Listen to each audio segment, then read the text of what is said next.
Good afternoon, Gooners. Good afternoon, football fans, and welcome to In the North Bank and Two Old Gunners. This is top five European away grounds. Now, we have done this show already, and it is on Spotify and all podcast formats. If you've already listened to it on them, sorry, it will be slightly different because we've had to re-record it because there was a problem with Restream. So it will still be the top five that me and Richard have chosen, and let's get on with it. But before I do, I've got to introduce the man, the myth, the legend, the genius behind everything that I do. Almost. How you doing, Richard? I'm not too bad.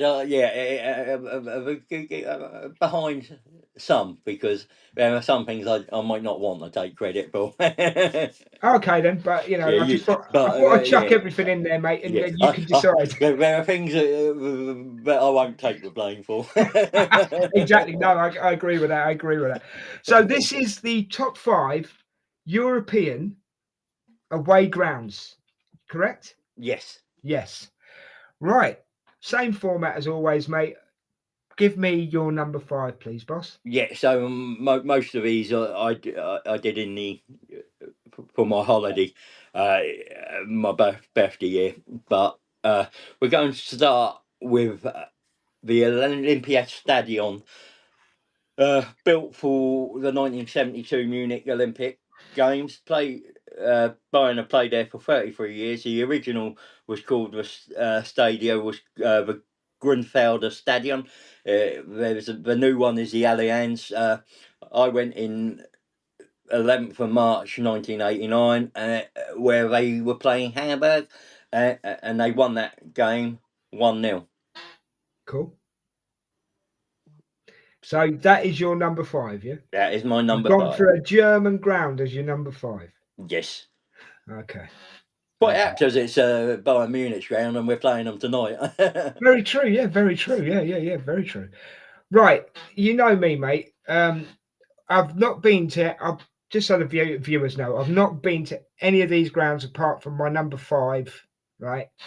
Due to disability and travelling restrictions. But I will say this: I've done this as like a mini poll, right? It's two grounds in the UK, and that is classed as Europe, so I'm allowed it. Okay, so this is for people watching, listening, whatever. It's your choice, but I've gone for Old Trafford and White Hart Lane.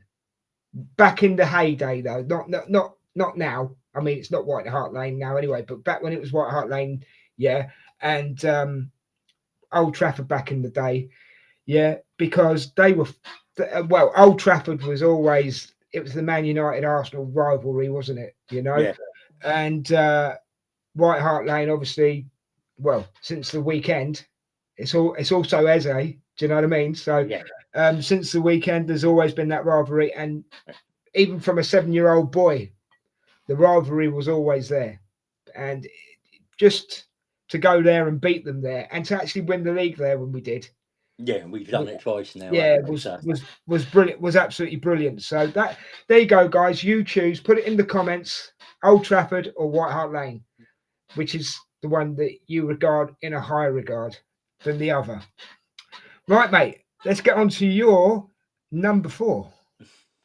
so this is not only for me for footballing reasons. I've been there tons of times because I used to go and watch England rugby in the Six Nations there, but it's the Parc des Princes, and 1974 to 2021 they moved from the Stade Georges Lefebvre, and I went there in 93 to 94. It was the coup de coup de France, and they were playing Monaco.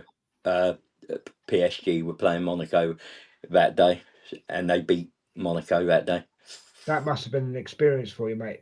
Oh yeah, I mean, I love the French are passionate supporters, and that that ranks up as one of the best rugby stadiums, best football.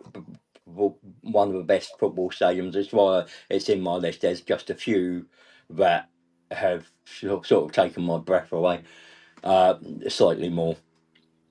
It's a multi-purpose ground as well, isn't it? Yeah, So they're pretty clever. They are. Do you know what I mean? yeah. Right. My number 4 is your number 5. I've gone for Bayern Munich, the Allianz Arena. I would love to go there. Would love to see a game there. Whether Harry Kane be there or not, I don't mind. But the crowd it's like the Emirates, mate. The crowds make the differences. Make the differences a lot at these grounds, don't they? But the atmosphere in the Allianz is crazy. Yeah, but you could say that about all 5 of these grounds. Do you know what I mean? It's yeah. So my number 4 is your number 5.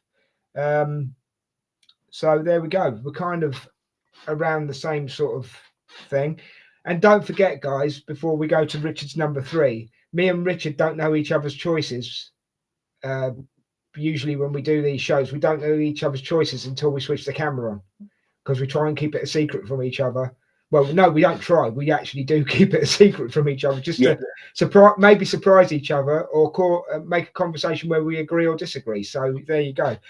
Right, big man, it's time to go on to your number 3.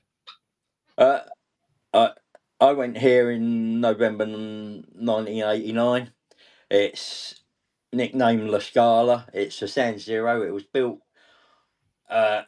December 1926 to 41 when in 1945 Inter Milan moved in and started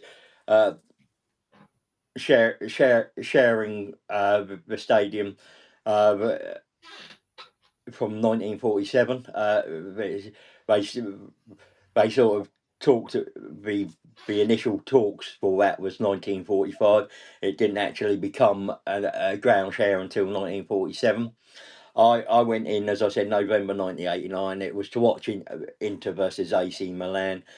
And AC Milan won that 3-0 with Marco Van Basten, Diego Fusler, and Daniel Macero, the scorers that day. I wish I'd seen Arsenal play there. It is hostile. It is atmospheric. It is beautiful. They are building a new one not far away, but it'd be sad. It'd be a sad day when that stadium gets knocked down. Do you know what, mate? What a time to go to the San Siro when you're watching Van Basten and those players. Do you know what I mean? What a time to go and watch it as well. Yeah, I mean, there aren't. You don't get many better than that. I'm going to cut to the quick, mate, because my number 3 is exactly the same as San Siro. And I've got to say this as well. The San Siro to me is like a battleground. You're walking into a war. You're walking into a battleground when you walk. I mean, I can only get it from what I see on the telly, obviously, and the atmosphere, but it just feels like you can cut the tension with a knife, can't you? Yeah. And yeah, it's hatred's not the word, but the AC Milan fans, you just know that it's like you're going there, you've got to fight for a win. You have got to fight for a win. Yeah, and that's how the fans make you feel, mate. That's how the fans make you feel. Yeah, the flares and the noise, and it's it's just a cauldron of noise and full of angry Italians as well, isn't it? Let's be honest. I don't mind angry Italians. No, I don't either. I love angry Italians. By the way, I love angry Italians. I love angry Italians, but it's full of angry Italians, isn't it? I mean, there's only one thing I like better than an angry Italian. What's that? That's an angry redhead Italian. Can you get those? I don't know, but this one mix I would love to have. Yeah, so I've actually agreed with you here, mate. My number 3 is the San Siro as well. So absolutely brilliant choice, I've got to say. And I felt what you felt when you went there by what you were saying. Do you know what I mean? Yeah. Okay then, big man. We're up to the final 2. We're getting to the nitty gritty here, fella. What's your number 2?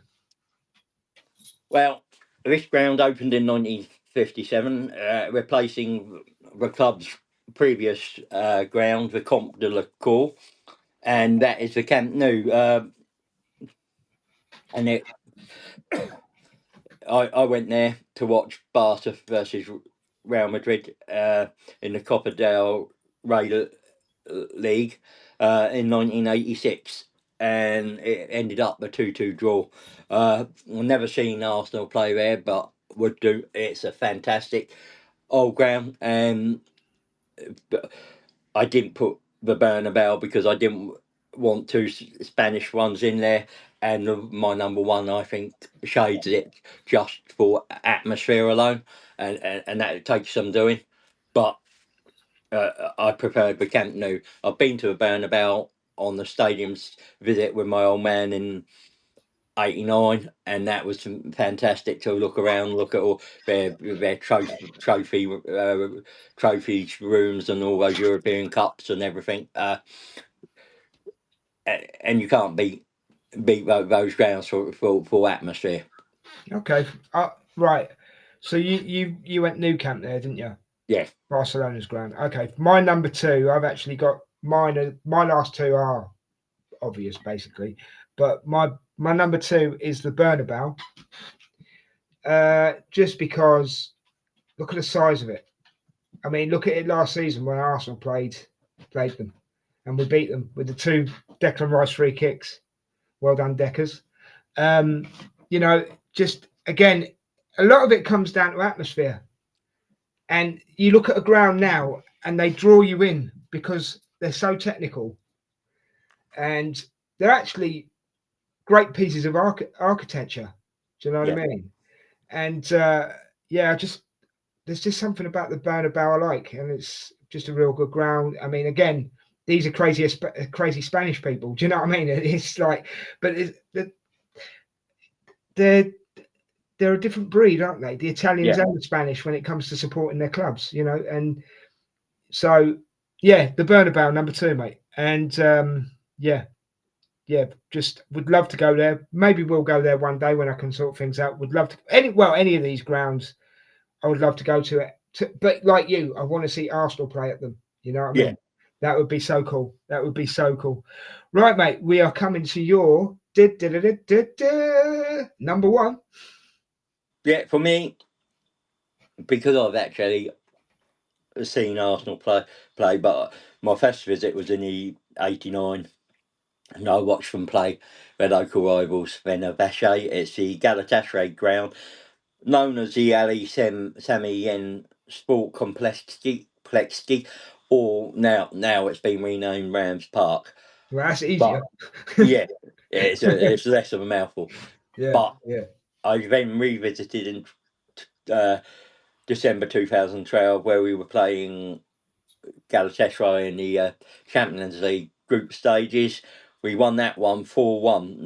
Luka Podolski got a couple of goals, and I think Aaron Ramsey got a couple as well that night. I think we won over both legs in the group stage. We won 8-2 on aggregate. So, but against Fenerbahce, that atmosphere, it's almost taking your life into your own hands. But it's extremely loud. It's extremely hostile, and it's a real test for players and away fans going there.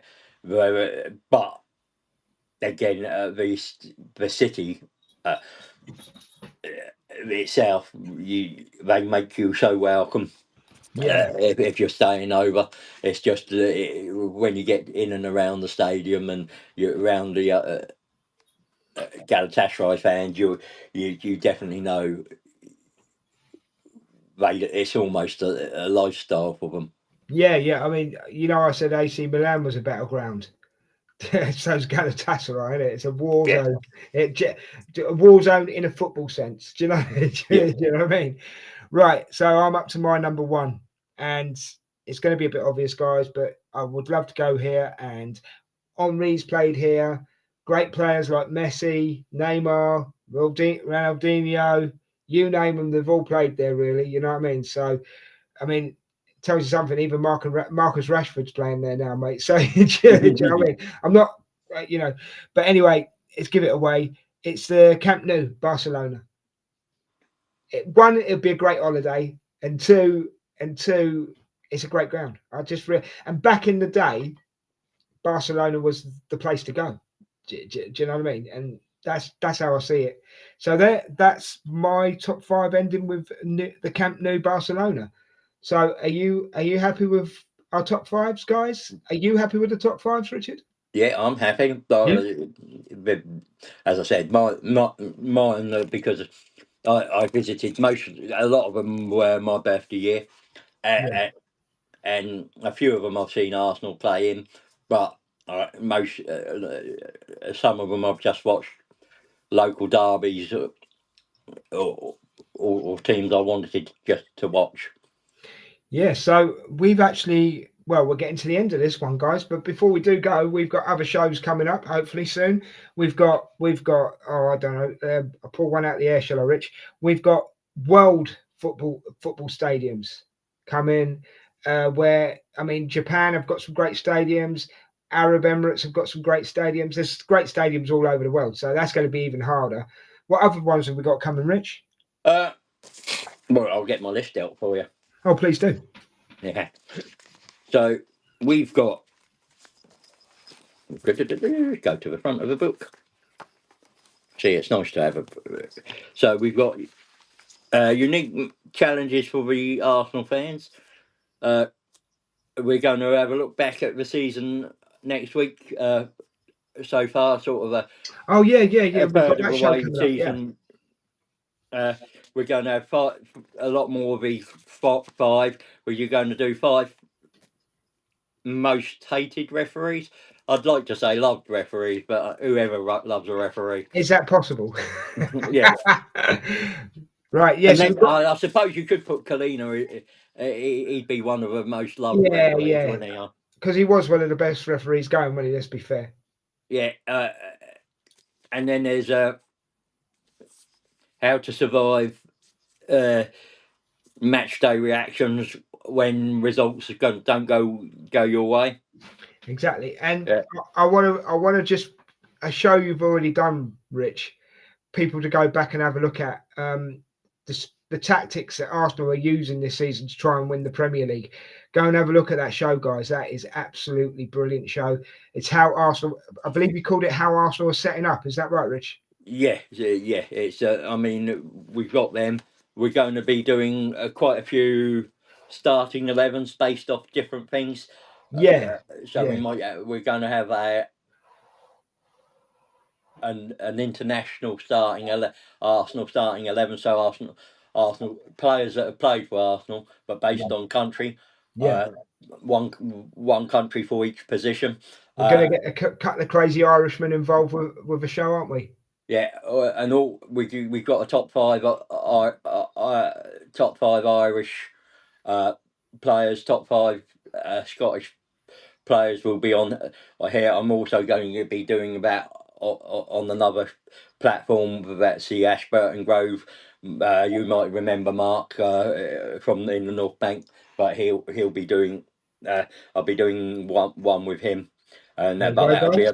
that'll be a Premier League one based off. So and then I think we've got an all-time Arsenal 11 through the ages. We're going to go through each position decade by decade and choose a player from each decade. Arsenal player from each decade in each position. So we've got plenty coming up, haven't we, Yeah, mate? loads. Plenty. Yeah. So, We're guys, going keep to have your a look back at the Invincible season as well. Yeah. And the 89, 88, 89 Liverpool, Anfield. that night at Anfield. Yeah. So we're going to have a few shows planned and plus other ones. Go and check out Mark on Ashburton Grove. He's just started a new channel up there, guys. Go and check him out. As Richard says, he's going to be doing a show with him, so that's something to look forward to. Go over there when Richard's over there with Mark and show him some support. And yeah, we're basically done here, mate. So all I can say is thank you guys for watching. Thank you for listening. Do you agree with our top fives? If you do, let us know in the comments. And if you don't, let us know in the comments, because that's what it's all about. Yeah. So, Richard, thanks again for this show, mate. Thanks for having me host it. I appreciate it, mate. Anything you want to say before we go? Well, if you're on the podcast, please leave a review, drop a like. It all helps us again on YouTube. Subscribe, like, drop a comment. We will get back to you. We'll answer all comments we see. If we don't see them, we can't answer them. So Exactly. but if we see them, we will answer them. So, okay, guys, we've come to the end of this one. Thank you very much for your time. And as I say, thanks for being here. And yeah, let's just keep supporting the Arsenal. Come on, you Gunners. Come on, you Gunners. And one more thing. Peace. We're out of here.